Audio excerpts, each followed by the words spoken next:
US intel had been monitoring a settlement at the edge of an Iraqi town for a while now.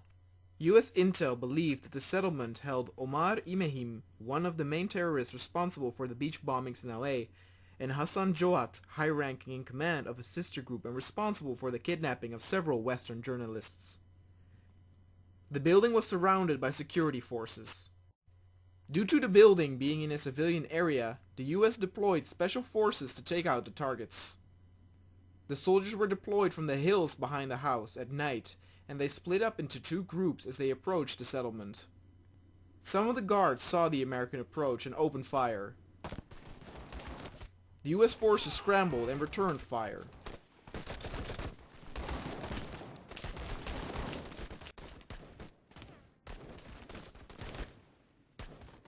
The guards were nothing special. Some of them consisted of family members of Omar himself.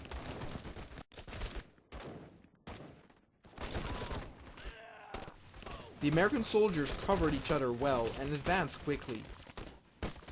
When some of the guards tried to get a better angle on the Americans, the second US squad struck back. Omar and Joat also fired from their settlement, and though their aim was more accurate than the guards, they could only manage to wound some of the US forces.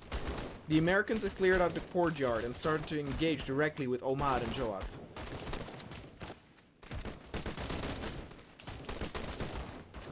Their personal guard was quickly taken out with an accurate headshot.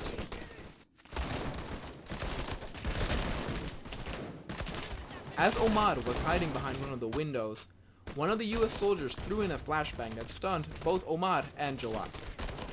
The soldiers took the opportunity to take Omar out. The soldiers had reached the front of the compound and engaged with enemy forces at neighboring buildings. When the US forces knew they could keep the enemy at bay, several entered the house to take out Joat. The soldiers set up next to the room Joat was in. Joat ran back in panic as he heard the Americans, and when he kneeled to take a shot, he was taken out. The US soldiers informed HQ over the radio that they had taken out the targets. The soldiers left the building and aided the soldiers who were still outside in taking out the last remaining forces. The remaining guards quickly got overwhelmed and fled.